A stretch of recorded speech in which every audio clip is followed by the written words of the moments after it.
Saudara Ketua Umum KONI Pusat Marsiano Norman pastikan KONI Pusat segera menyusun pedoman venue pertandingan dan imbau supporter tidak fanatik berlebihan.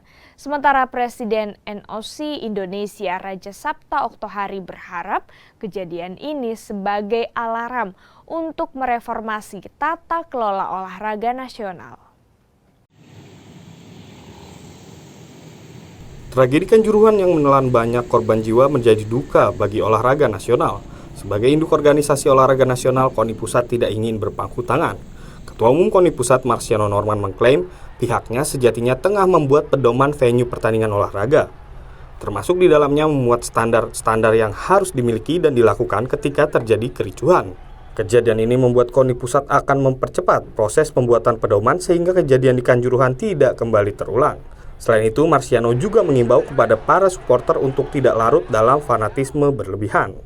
Kita semua juga harus mengedukasi para supporter kita agar fanatisme terhadap klub kebanggaan mereka tetap terkendali dan menjunjung tinggi sportivitas. Tidak hanya di Indonesia, duka juga dirasakan di seluruh dunia. Presiden NOC Indonesia Raja Sabta Oktohari menyebut masyarakat olahraga internasional juga berkabung. Tidak terhitung ucapan bela sungkawa dari masyarakat olahraga nasional kepada NOC Indonesia. Okto berharap kejadian ini menjadi perhatian seluruh stakeholder olahraga nasional untuk mereformasi tata kelola olahraga menjadi lebih profesional. Kita tidak ingin kejadian ini terulang.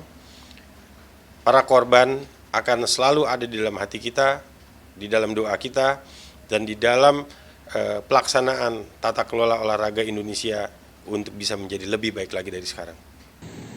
Hingga kini ucapan duka terus mengalir bagi Indonesia. Mengingat Indonesia akan menjadi tuan rumah banyak event olahraga internasional, semua pihak berharap tragedi Kanjuruhan segera diusut tuntas agar tidak ada kejadian serupa di masa mendatang. Angga Nuriski, Kompas TV, Jakarta.